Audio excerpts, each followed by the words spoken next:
قال يسوع لتلاميذه من قبل باللي غيتعذب وغيموت، ولكن النهار الثالث غيتبعث من الموت. وفي عيد الفصح ملي كان كيتعشى معاهم قال لهم باللي شي واحد منهم غيخونوا وغيسلموا الموت في ديك الليلة. وحزنوا التلاميذ بزاف وبداو كيسولوا شكون اللي غادي يخونوا. ما فهموش داك الوقت باللي يهوذا هو واحد من تلاميذه وهو المقصود. ومن بعد العشاء مشى يسوع وتلامذه لجبل الزيتون باش يصليو.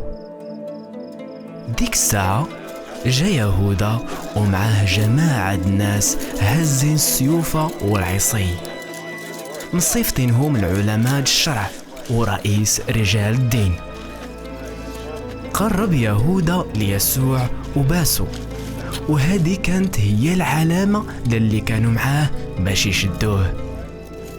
داوه رجال الدين باش يحاكموه، وبداو كيقلبوا على شي تهمة باش يحكموا عليه بها ويقتلوه. ودار رئيس رجال الدين عند يسوع وسولو واش انت هو المسيح ولد الله؟ جاوبوا يسوع اييه انا هو كما قلتي. وقف رئيس رجال الدين كيغوت وكيقطع في حوايجه وكيقول هذا كافر وكيستحق الموت. وفي هذيك الوقت داوه لعند الحاكم الروماني وتهموه بالخيانة وباللي كيحرض الناس عليه وكيدعي باللي هو ملك اليهود. وملي المسيح ما جاوب حتى على شي سؤال سولوا الحاكم الروماني وهددوا وقال له ما بغيتيش تهضر معايا؟ واش كتعرف باللي عندي السلطة باش نطلقك وعندي السلطة باش نصلبك؟ جاوبوا يسوع حتى واحد ما يقدر ياخد حياتي مني، انا كنعطيها بخاطري. الحاكم الروماني ما جبر حتى حاجة ضد يسوع، ولكن من اللي سمع الشعب هايج وكيغوت صلبوه صلبوه سلموا لهم وقال لهم دموا في رقبتكم.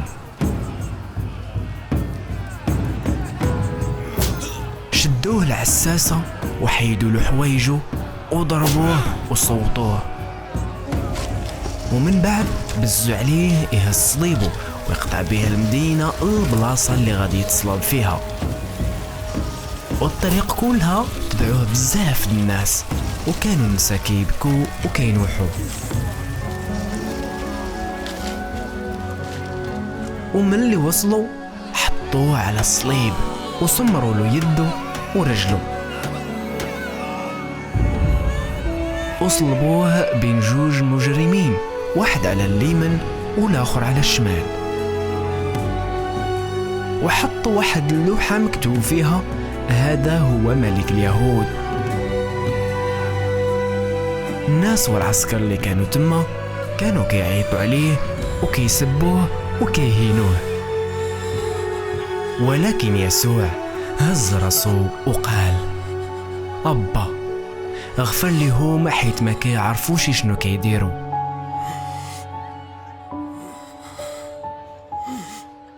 واحد من المجرمين اللي مصلبين مع يسوع بدا كيسب وكيستهزئ بيه وقال له ياك انت هو المسيح، ايوا نجي راسك ونجينا معاك.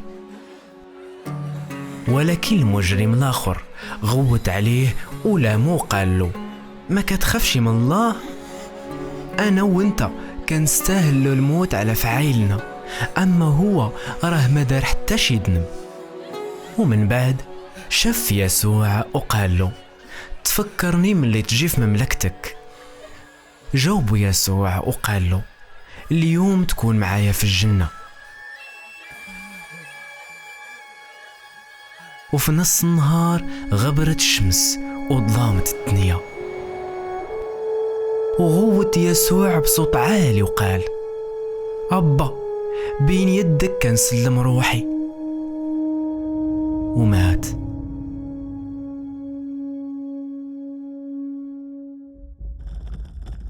في ديك اللحظة تزعزعت الأرض وتشرق الحجاب ديال بيت الله على جوج من فوق لتحت.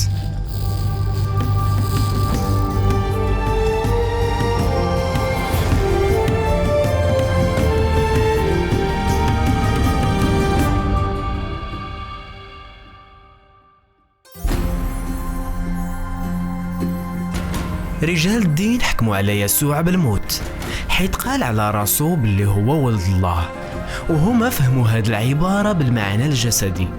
واش الفهامة ديالهم صحيحة؟ يسوع عنده القدرة باش ما يخلي حتى واحد ياخد حياته منه. في رأيك علاش اختار باش يتصلب؟ كيفاش كنعرفوا باللي الموت المسيح ما جاتش صدفة وما كانش مفاجأة؟ بالنسبة للمجرم المصلب، شكون هو المسيح في نظره باش يطلب منه يدخل لمملكته؟ كيفاش غادي يكون مع يسوع في المملكة ديالو وهو ما دارش بزاف ديال الأعمال الصالحة ولا عاش حياة كترضي الله؟ شنو كتفهم من هاد الشي؟